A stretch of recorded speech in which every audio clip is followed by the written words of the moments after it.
All right, welcome to a backsportspage.com Facebook, YouTube exclusive interview. We are introducing all the staff members, I guess past and present of Back Sports Page. Which all the one am I? Well, I think you're sort of I'm the past. Let's really introduce you the proper way. The co-founder and award-winning host of the Seth and Sean sports show, Seth Kamens. If I build it up, it's award winning. I think it, makes it. I'm not sure which award I won. Do I have like the Cal Ripken Ironman streak for podcasts? Yeah. Listen, you guys are still better than Bruce Pritchard, and they won the podcast of the year. So I guess that's So Thank you. I don't listen to too many wrestling podcasts anymore. Well, never really did. Well, you're better than Dan Patrick. How's that? I'll take what I can get. Okay, we'll go that way. And this is going to be confusing for a lot of people who've been with you for several years because they're seeing co-founder and like, who the hell is this? Well, you know what's funny too is like you look at the original crew that we have, like Keegan Reed, and who else? I think besides you and Sean, I think Ryan Stern is the only one who's still really like around. But you know what though? Like Bill Kegel messaged me the other day and goes, "Can I get back into podcasting because my work schedule finally calmed down?" I'm like, "Sure, I would love to have you." Bill's a good guy. Having him. Sorry, just trying to make it a little bit louder. I can't hear you. Okay, sorry about that. Maybe if I have to go into the microphone a little bit more, can you hear me better? Yeah, I can hear you better now. Okay, so Bill's been around for a while. Bill's a good guy. I'd love to have him back. But one of the things that we changed the emphasis of the Back Sports Page has been to get a lot of the college kids involved, to get these kids who will never have opportunities, and they're like, okay, cool. And so I'm helping them build their resume up, and we're having a little bit of a call tonight. But one of the things is, and I hope you don't take this the wrong way, but it's one of those things I don't really bother you with that aspect of it because we have Bill Ingram who's amazing, Tracy Graven who's amazing. And those guys have been covering the NBA for 20 years from writing side, and they're sort of like cracking that whip, where I'm handling just going out and getting interviews and doing what we have to do. Look, that's what you're best at, Randy. That's what you've always been best at is the people in the communication back side, is connecting people. Well, I think a lot of people, and it was funny. I was talking with Chris Canty and David Tyree about the same thing. They said this, one of the things that they liked about us was the creativity. Like, dude, you remember when we did the event at the bowling alley? We did the David Tyree charity event. We did the live broadcast from there. Of course I do. I hosted for 4 hours. How cool was that, though? It was great. It was a lot of fun because I got to interview Tyree, and we talked about how crappy he was in practice the week before. And we talked, and we met Olivier Vernon, who couldn't have been nicer to my 9-month pregnant wife at that point. And of course, then he never, and then he was gone 2 years later. It was a lot of fun. I missed the days where I had the time to go to do some of these things, which I just, life is what it is. But that was a blast. Yeah, that one was a lot of fun. I think one of the things to me that was great about that event was more of me running around. I enjoyed that aspect of the running around behind the scenes. It made me feel like the producing aspect. But look, let's go back a little bit here before we even jump into the Seth and Sean show. I know it's a very simplified formula that you guys have. What do you guys want to talk about today? We'll just talk about it. But let's go back a little bit for you. You want to go back to the beginning? No. We're not going to go back to the beginning of Back Sports Page. I want to talk about you. You went to Maryland, a very big Terps fan, played basketball, and you also made an appearance on ESPN before too, correct? Yeah, I've been on both ESPN for Stump the Schwab, which was a game show hosted by Howie Schwab, who was the president of research or the leader of research for ESPN, and I was on Sports Jeopardy with Dan Patrick, which was on NBCSN. I never heard this story. I never heard this. Because I did crappy on it. Oh. So what happened was, it's a funny story. I flew out to California. I did the show, and I couldn't get the damn button to work quick enough. And so what ended up happening was I did terribly just because I couldn't get it to work. And I saw Howie there, I saw Schwab there, and I know him. Not close, but he knew me from the show. I also from Stump to Schwab, but he knew me because I had consulted for the show afterwards for 3 or 4 times. We knew the face, and he couldn't acknowledge my existence because he had to show that there was no favoritism or anything like that. And it was really funny because he literally looked at me and just walked away. And then I went up to him after the show was taped, and he said, "Look, this is just what I have to do because I can't show favoritism." I'm like, we weren't friends. You weren't going to show me any. He's like, "Yeah, I know that," but it was funny. So yeah, no, I taped the show. I was dating my girlfriend, now my wife, so probably 2014. Okay. And by that point, from a back sports page standpoint, I kind of disassociated, except for doing the radio show. And, we would talk once a month or so about what was going on and offer my 2 cents. But, this has always been your baby. I'm just there. I've always been there as a wall to throw things off of. And what's funny too is we went through a lot of incarnations, and I'll be the first one to openly admit that I was learning as I was going. And I think right now I have the best version of myself. I know we saw some good guys fall through the cracks, and if they were here now, I bet you it would be a totally different story. But I'm happy with some of the crew that we have. We have some really, really, really, really good kids, and they're anxious and wanted. That's the one thing that Bill and I have always said is you need to have people who are hungry and who are going to want to get better. If they're happy with mediocrity, then this is not the thing to try and do. If you remember, this is what we had talked about 9 years ago. Was the way to get the writers was through the colleges, right? Because it was the only competition you really had was SB Nation, and it was just a different kind of website. There's Heartland. There's Heartland Sports, led by former BSP member. Jesus Christ, I'm forgetting his name. Peter Mundo. Peter Mundo.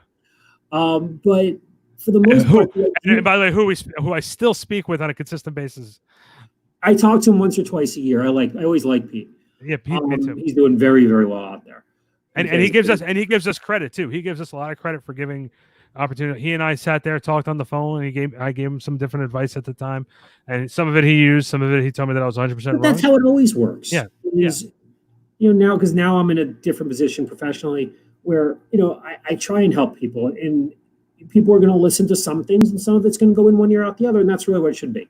You listen to people who are better than you and smarter than you. And not saying that I'm smarter than anyone, but you listen to people who've been through the wars.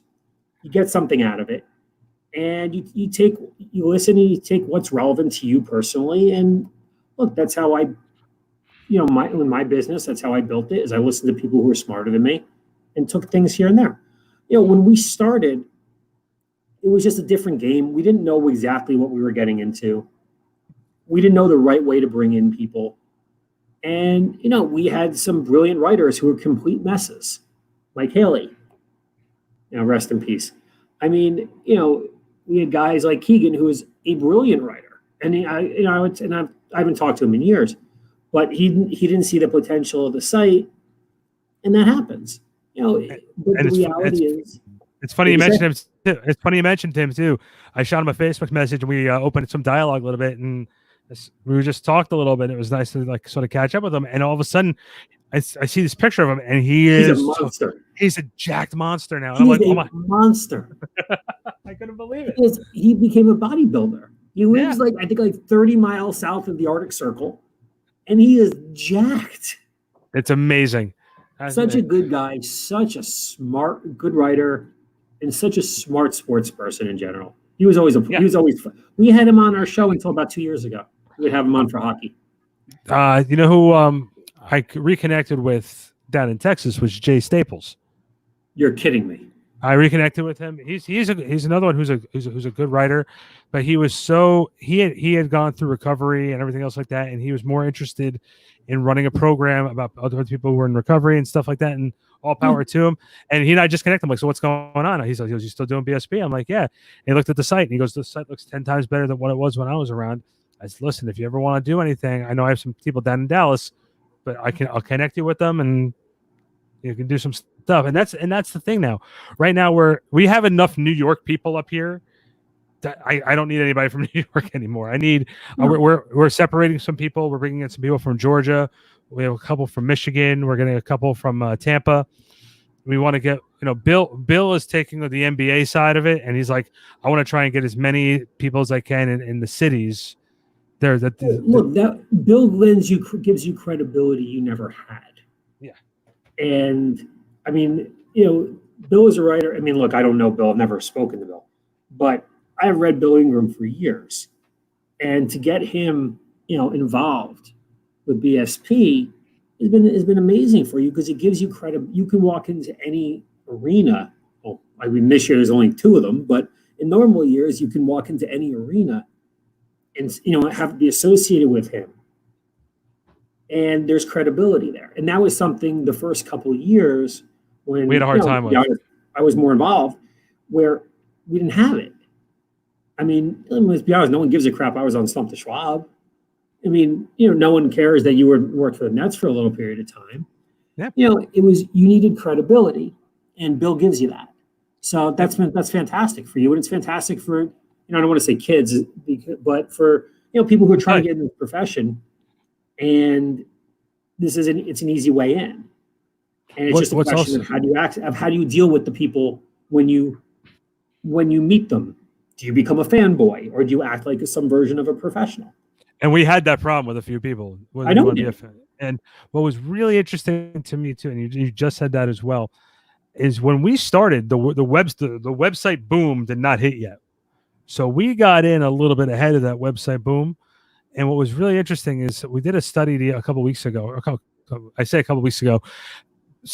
My life over the last 2 years feels like boom. Yeah. So, the last 2 years has been nuts. Let's be fair.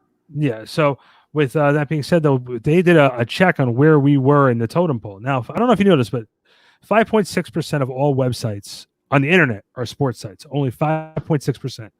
Okay. Okay.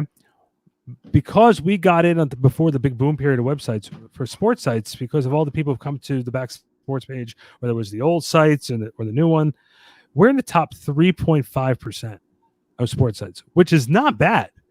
That's amazing. Yeah. Is that what the analytics have told you? Yeah, that's what the analytics have told us. So we're right there. Our biggest problem with going to I personally don't. We talked about this. Me being in that press box at the Giant games is a very nice novelty to have.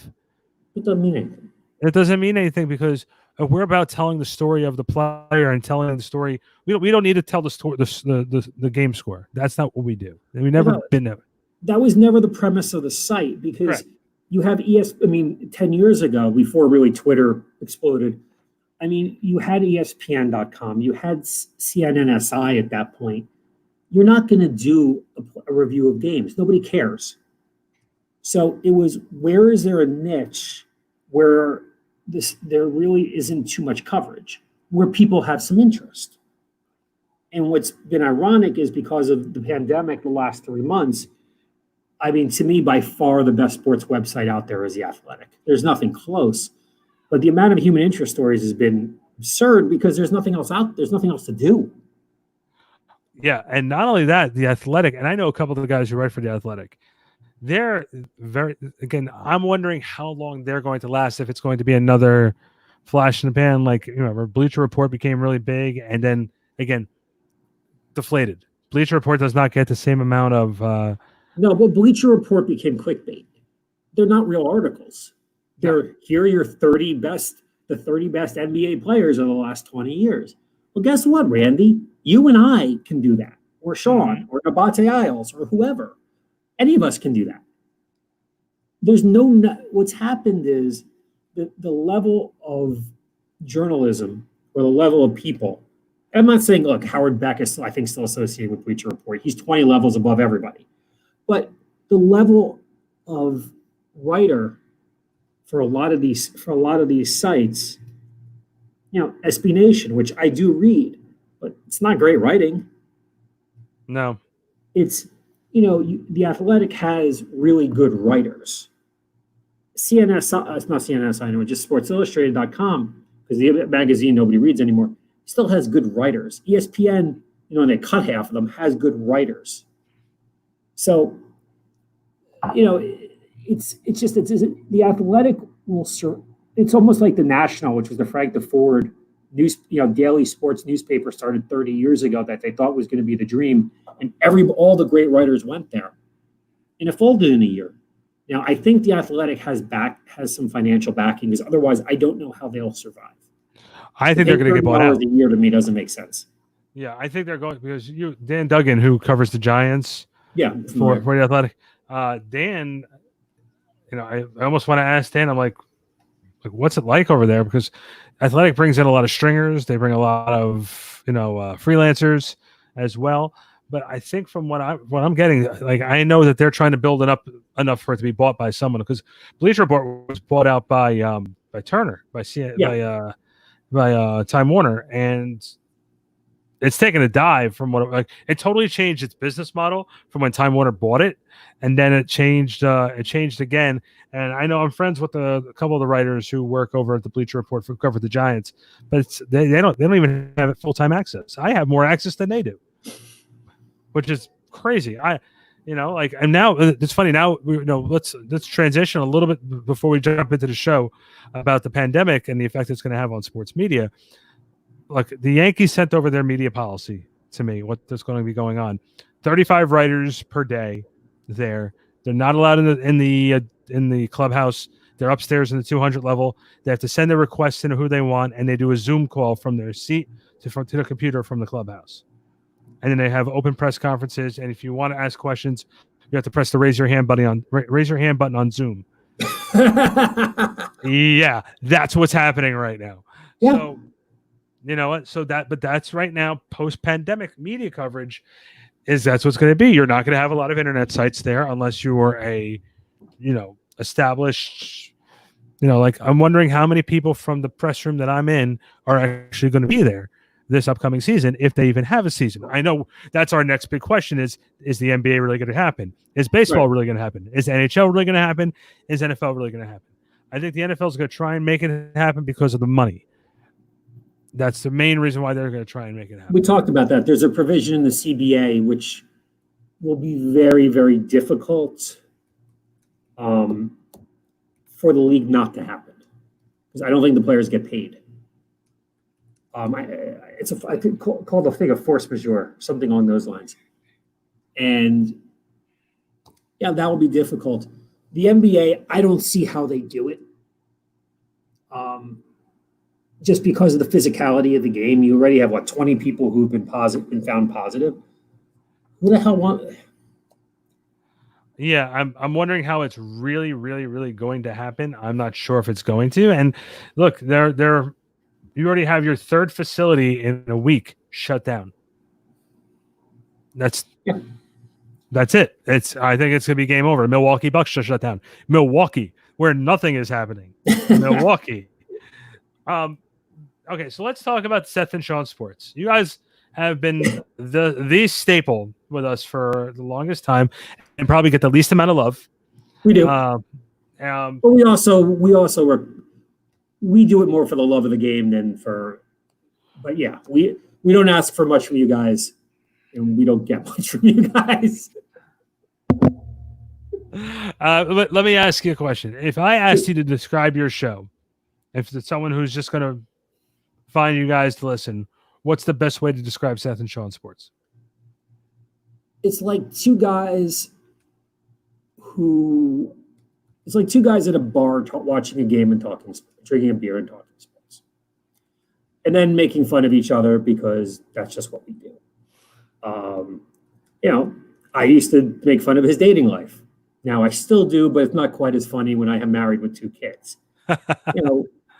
We hosted a show the night my kid was born. He made fun of me. Like, it's two guys who have been best friends for years, both admittedly not arrogant, knowledgeable. More knowledgeable than most. You've had me on shows before. You've had me, in the good old days when I had more time, I was on shows for you around the country, as a quote unquote expert. Sean is just as knowledgeable, just in a different way. But it's, I always consider it's two best friends bullshitting and about something that we love, and what we love is sports. And it's a little bit different, I think, than some of the shows. We're probably older than most. Forgetting Bill, we're probably older than most of the hosts. And Sean goes into detail about the capology. We had a race show 3 weeks ago, which I think you heard, which that is not a typical sports show. No, definitely not. And definitely not. Because I'm 44 years old. We've done previews and draft shows, and we've interviewed athletes, and it's fun, but it's also what keeps it interesting for us. So now, we cut our shows by about 20 minutes because it's just not that it's not that interesting right now. Do you think it's going to get back to a point where I don't think sports is ever going to be the same? I don't think the world's going to be much the same after everything that we've been through this past year. 2020 was supposed to be the year where everything gets together, everything comes together, and then it just turns into. I just don't even think. I don't know how we're going to get back to whatever the normal was before this. Well, I don't know if that's a bad thing. Obviously, this is a horrendous disaster, but sports has a place in society. It's our escape from our reality, and that's what I've always talked about.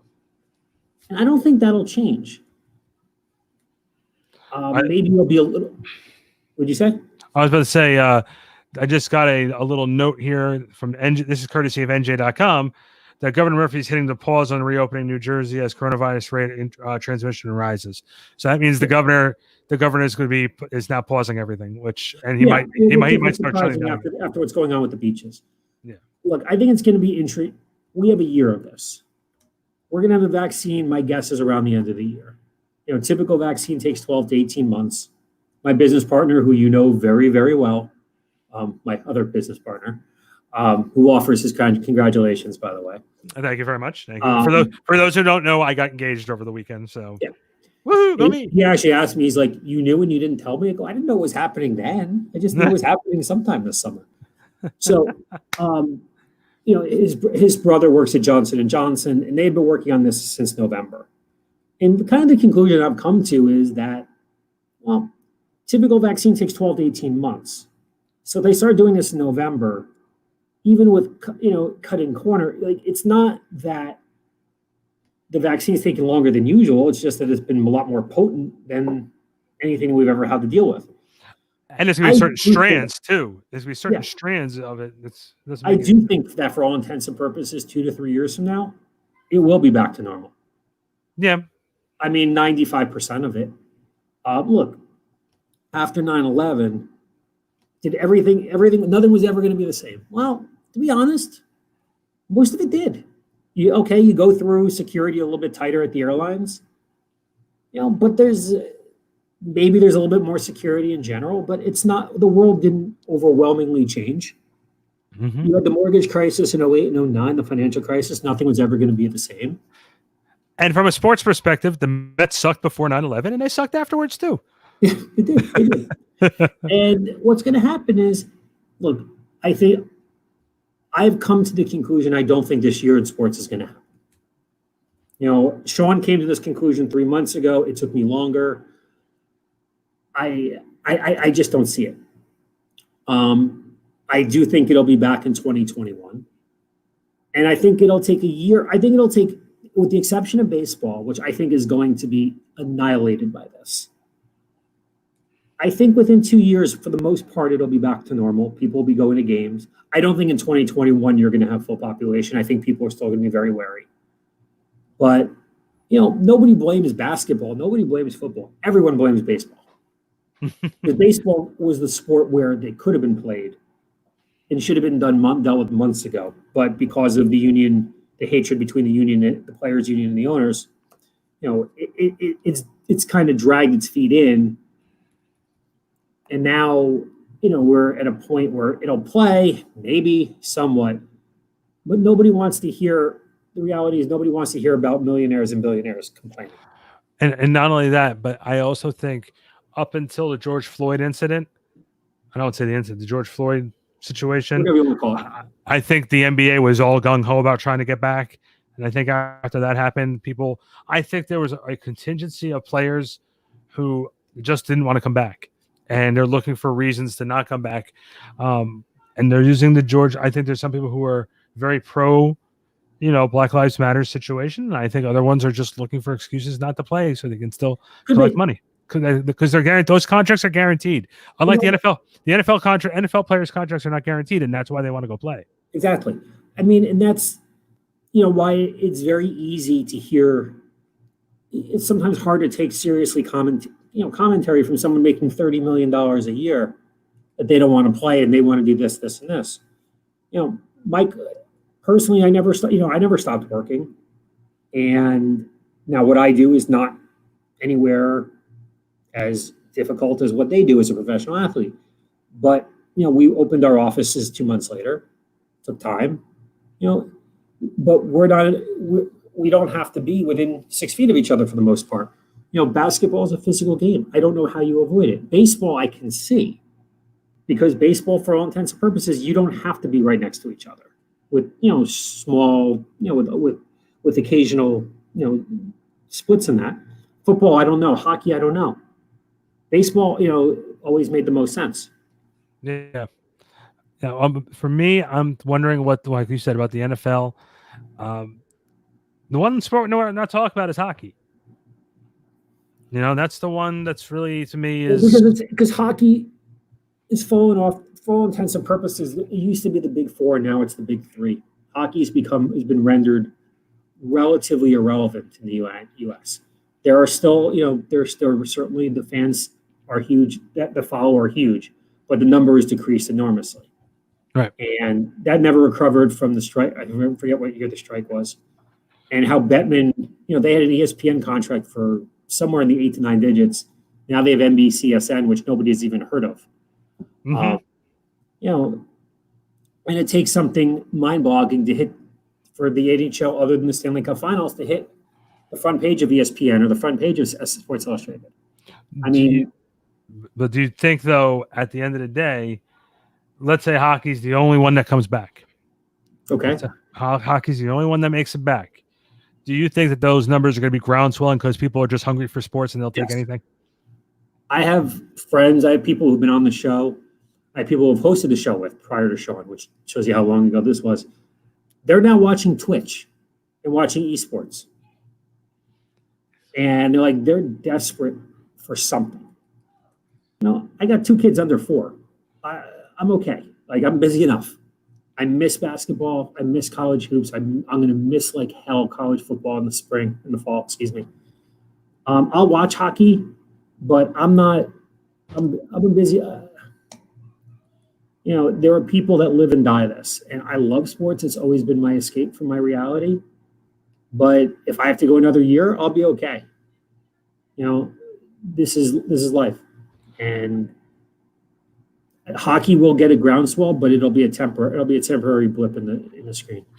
Is the NBA doing it the right way, or should they be staying in their home cities and going and opening up and just doing empty arena games? I think they're doing it wrong. I think that's the route they should be going.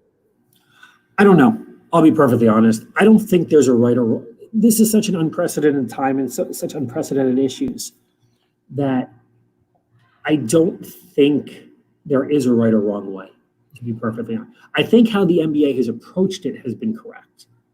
Whether, really, and that's credit to Michelle Roberts and to Adam Silver, because, their relationship is just so much better than every other players' union, owners.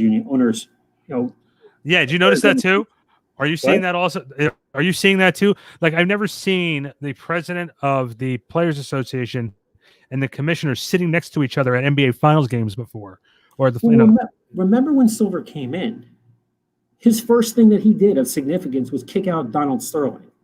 If that is not going to give you credibility, especially give you credibility with players, I don't know what will, especially now after what's going on in the last couple of months. So he is always, Stern was like that as well, but Stern was not particularly tactful. Silver's got a little bit more of a nuance to him. And, he is a player's commissioner as much as one can be of that in that regard. Right. Definitely nobody likes Goodell. Manfred has just been put in an impossible situation, and because again, the hatred well precedes him. And Gary Bettman should never been hired, let alone been the commissioner of hockey for 25 years. Right. That's true. That's the reality of the situation. Is I don't know if they should have had him in their own places. My guess is they were probably better off having it just in one big one and just doing it that way. But the reality is you're also not going to have 25-year-olds who are not going to stay at home 24/7. It's a really difficult, it takes an extraordinarily mature person to be 25 years old, have millions of dollars and say, yeah, I may get this. I may, I'm in great shape, so I'm probably not going to have an impact. So, but I'm going to stay home for the next 3 months. I think it's asking a lot. And I think it's inevitable that there's just going to be too many players who are going to pull out. And look, the world will survive without sports for a year. It'll stink, but we will. I'm going to love this question because I can't wait to get your reaction from it. Do you not love that Vince McMahon and the WWE were considered an essential business and they got to do their live shows from their performance center and now having to shut down? I mean, we all know what that was. Linda McMahon runs the small business administration for Trump. Vince has given 7-figure donations. This is the payback. We know exactly what this is. The problem is WWE is awful. Well, not only that, but it's also the simple fact too. And now there's a lot of positive tests coming from them. They started letting some fans in. Now all of a sudden the way they've been running things behind the scenes, of lack of safety for people. It's coming out. It's an absolute disaster. It's funny. I haven't talked wrestling in years. I don't watch it really. I did start, but that's what I started watching AEW, which I enjoy. But yeah, what the WWE is doing is, look, they've been on a relatively downhill trend for a long time. Exactly. I do agree. And, you had the Hogan era, then you had a down tick. And then you had the Attitude Era, which was monstrous in the late 90s, early 2000s. And, they've never been able to find, as great as some of these guys are, and they're amazing athletes and they're incredibly charismatic. You just don't get guys like, Austin and The Rock and Angle, and that just whatever it is they had it in spades. And John Cena. Cena. And what's more and more, we ran into John Cena in the city in January. Believe it or not, no, in February. He was at the Billy Joel concert, which was pretty cool. Okay. We saw him. I talked to him for like 2 minutes. And one thing you don't realize is he had a longer run than Hogan. Yeah. There's only one guy who he didn't have as long a run as, and that's San Martino. So I was gonna guess the Undertaker. But... No, if you look at it, like Cena was on top longer, and you have to admit the last 10 years for the Undertaker, he wasn't doing a full schedule, but Cena was doing it all for the long time, and he did everything. So. And it's funny you mentioned AEW. I'm more of an AEW guy now than I've ever been WWE, and what they've been able to do has been absolutely amazing in this short amount of time. Yeah, I just started watching it a couple of weeks ago because when I'm in my other profession and I'm working late at night, I can't concentrate on anything serious. So wrestling always kind of served its purpose in that regard, especially because the NBA, because I have no basketball, and this is really fun. It's enjoyable to watch. I don't. And Jericho's amazing, isn't he? Oh, he's always been my favorite. He's always been my favorite wrestler. Period. So he's hysterical.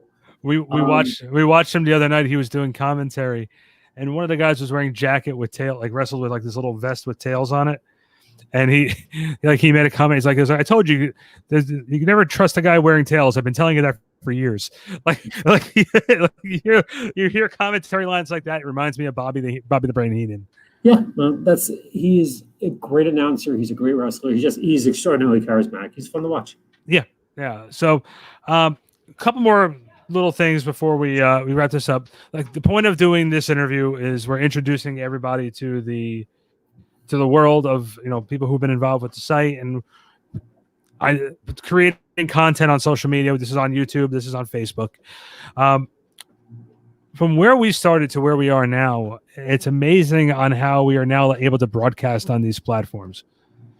Being able to have like people right now can watch us in China. People come. I think it's pretty cool. If I said to you your top, let's do the your Mount Rushmore of sports real quick. Okay. I'll give you. Why don't you give me yours and I'll give you mine? Because then you make fun of me when I give you mine. So wait, Mount Rushmore, 4 athletes. Just 4 athletes. Your favorite 4 athletes. Well, my favorite 4 athletes are the best 4 athletes. It's not the same. Let's go with your favorite 4 athletes.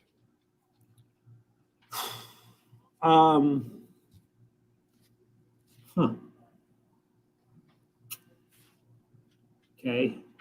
Dr. J. Okay. Clyde Drexler, because those are my 2 favorite basketball players of all time. I can't do 4 basketball because that would just be weird.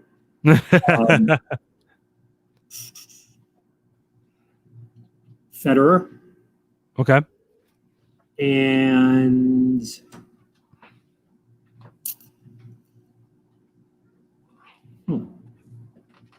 Dave Winfield. Okay. I'll give you mine, and you let me know when you want to start. I'll give you the reasonings for mine. Let me see if I can guess here. Hold on. Okay. Chris Morris. Nope. Albert King. Nope. I need 4 Nets. All right. So here we go. First one, Jason Kidd. Obviously, working with the Nets when I did, being able to watch him on a nightly basis, you start seeing how great he was and how he was able to keep a level going, not only up for himself, but making everybody else around him better at that time. Originally, I was going to say Drazen Petrovic, but it's actually got replaced by Michael Jordan after watching The Last Dance, because you just saw on every athlete should have that type of motivation and want to reach a top level like Jordan did. You love The Last Dance. To me, it was fun, but I remember it. It was just a rehash of what I watched in the 90s. I like the behind the scenes aspect you got with some of the stuff. And like I spoke to David Aldridge after the LeBradford Smith story. I had heard about that. Yeah, I was on the floor laughing. No, I made it up. I just needed a reason to come out there and burn them. I was like, oh man, like that's crazy. It was pretty funny. I enjoyed it. I don't even know if Sean's finished it, because it was enjoyable, but it wasn't anything that we didn't really know, I guess. Here's the one thing, the couple things I didn't know. One, I wasn't so wrapped up in contracts. I didn't understand Pippen's situation. Pippen should never have signed that deal to start with. Yeah, but he did. That's the problem. Yeah. And that's where, that's where Sean and I, look, he needed the contract because he came from very little, and this gave him, stability for life. Yeah. But he signed the deal. Yeah. And when your owner comes to you and say, don't sign that deal, and you still sign the deal, there's no helping you at that point. Yeah. I don't understand the anger. I mean, he told you not to sign it. Yeah. He said, do it, do a 2 or 3 year deal and see where you go. But Jerry, here's where my big problem was. Jerry Krause had like they said in the beginning of the whole thing, had the little Napoleon yes, he did. And complex. And the simple fact of the matter was, he should have never came out in the beginning of that last year and said, this is Phil's last year, no matter what. The 3 of them and the owner should have stepped in at the end. Jerry Reinsdorf should have stepped in at the end and had both of them sit down and work it out. Yeah, the problem is this was something else which was a bit of annoyance. I agree. I don't know why, after someone who won 6 championships out of 8, and with Jordan 6 out of 6, give or take 95, 6 out of 6, why you wouldn't give them the chance to run it back? That to me makes no sense. Especially in a shortened season. I agree. Well, they didn't know it was going to be a shortened season at that point. They thought there was a chance that there was going to be a labor strike, but they didn't know the extent. But Jerry Krause has been dead for years. So the problem is he has no way to defend himself. And look, he was never particularly charismatic. He was not particularly liked. He was, to a degree, he was good at what he did. I don't think he was great. He didn't, he did certain things that were great. He didn't draft Jordan. I mean, look, how much brains does it take to draft Michael Jordan, 3rd overall? When Bobby Knight says, look, you draft him to play center if that's what you need, whether he likes Bobby Knight or not, it's certainly something brings some, it certainly offers credibility. Um, the problem is when you're getting crushed on him by so many different people. And look, what he did not do a great job. He was the beneficiary of, not the the conductor of the whole thing. But there were things he should have gotten a little bit more credit for. And instead, you had an angry Pippen 20 years later, still angry. Phil Jackson still, even with all his zen, still obvious dislike. Jordan had obvious dislike. So there was no one really backing him. I feel like I'm backing Darth Vader in this conversation. Yeah. But do you understand what I'm saying in that regard? Yeah. There was no other side. And after a while, yeah, you get it. I don't think he did a great job either, but there's no one to defend. He can't defend himself when you're dead.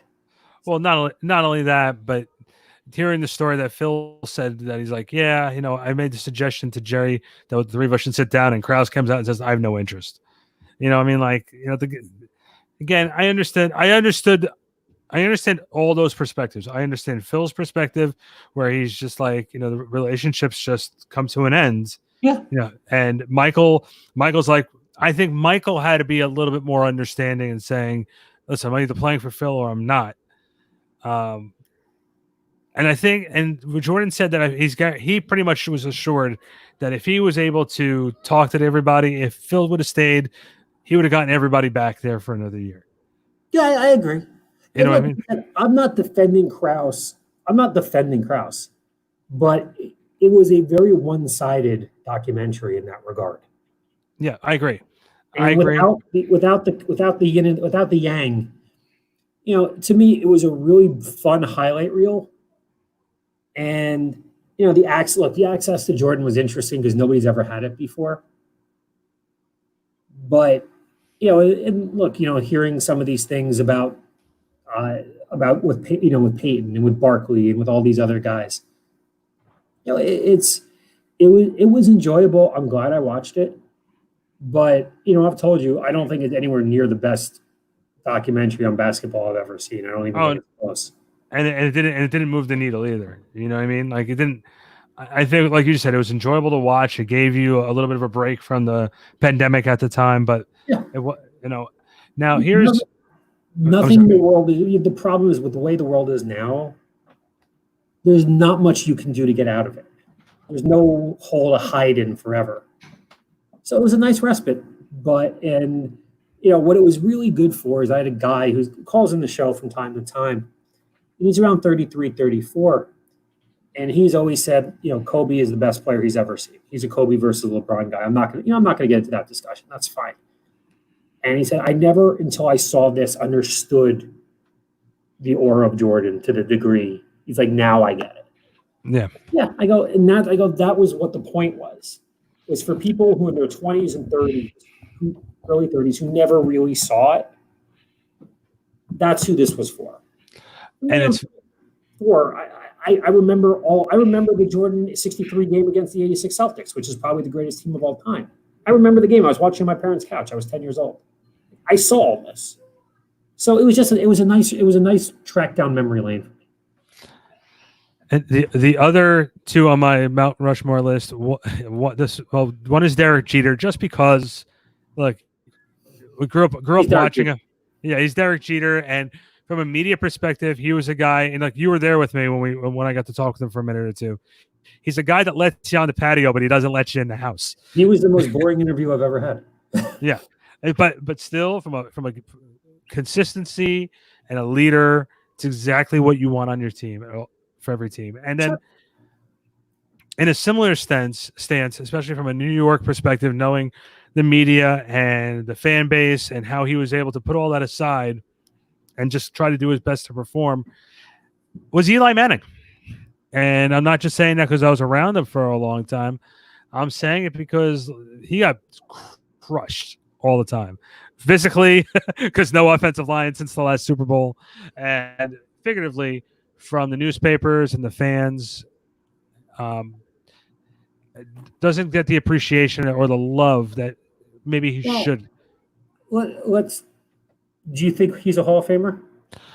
It's a tough question because he had 2 good runs in the playoffs. Every other time he was in the playoffs, the other 2 times he was knocked out and he knocked out in an ugly way. So, and all those other times, he had a high interception rate, but you're not going to ignore the 2 Super Bowl runs, which were pretty amazing. So is Jim Plunkett a Hall of Famer?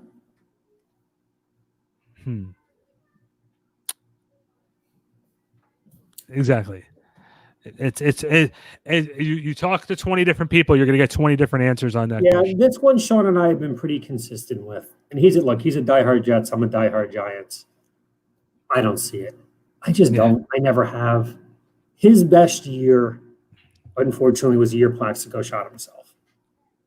Yeah. And then they were 10-1. They were the best team in the NFL. And they went downhill from there. And I have never seen it. I thought he had chutzpah. I thought he was tough. I thought he had 2 wonderful playoff runs, especially the conference championship games against Green Bay in negative 80-degree weather, and the San Francisco game where he physically got demolished. Oh my God! He stood. I mean, he was incredible in that game. But he was never, in my mind, a top 5 quarterback in the league. I don't see it. I've never seen it. And I could always count on a 1 Eli pass a game where you would look at him and he would throw an interception and you would just look at, what the hell are you thinking? And it's taking nothing away from him as an individual, and it's taking, look, he was a good quarterback. Yeah, he was not. I mean, to me, he's not even in the ballpark of a Hall of Famer. Well, here's the I'm sorry. Here's the thing with Eli. I always think it's hard when you have Peyton and Archie. There's an expectation level instead of letting guys just be who they are. And like you said, maybe Eli's just. I'm just, like I said, it's my personal opinion from what I saw, and from a media perspective. Again, the guy slamming him. I think with that position, you have to be mentally tough. I think there's a lot of guys in this league. I don't think Aaron Rodgers is a mentally tough quarterback, to be honest with you, because he's the type of guy who reads all the clippings, and if you say something bad about him, he shuns them. Yeah, you know what I mean? Eli was amazing in that regard. Yeah, like I look at a guy like Jared Allen in Buffalo, who can go out there, have interceptions. Josh Allen. No, sorry, Josh Allen. Josh Allen in Buffalo, who's able to make mistakes, fumble, interceptions, have terrible first halves, and stay mentally strong and still be there at the end. It shows on how mentally tough of a kid he is. And I think he's going to be just fine because he's only going to get better as long as he keeps on this pace. I think in that position, you have to be so mentally strong. And there's a lot of guys who aren't. That's why guys like Geno Smith, Mark Sanchez, anybody who wears a Jets uniform seems to not do well in that sense. But it's a tough town. It is. But those are my 4. Seth, real quick, let's plug the show. Seth and Sean Sports tomorrow. What time are you guys? 5 o'clock. 5 o'clock. The archives are available on Back Sports page, and the whole Seth and Sean library right now is being transferred over, so you can have all of the archives. Months to listen to. What? Which could take you months to listen to. Will all be on Spotify, iTunes, and all your different podcast people So, Seth, this was cool to come on and just. Yeah, it was fun doing it again. It's been a while. Yeah. People are like, okay, what the hell did he do as the co-founder? Well, listen, I appreciate it. I appreciate everything, and this was cool. And again, thank you so much for the last couple of days of checking in and with your congratulations. It really means a lot. My pleasure. I'm really happy for you, and anything I could ever do for BSP, I'm always there for you guys. Thanks a lot, man. I appreciate it. All right. And that's my pleasure. Have a good one. The great Seth Kamens joining us. The great Seth Kamens? The great Tell Seth. my wife that, please. The great Seth Kamens joining us here on Back Sports page, here on Facebook and YouTube. Tomorrow we'll be back with yet another staff interview. We're going to introduce the whole staff on these platforms, and keep checking us out at backsportspage.com. Until then, we'll see you next time. Thank you.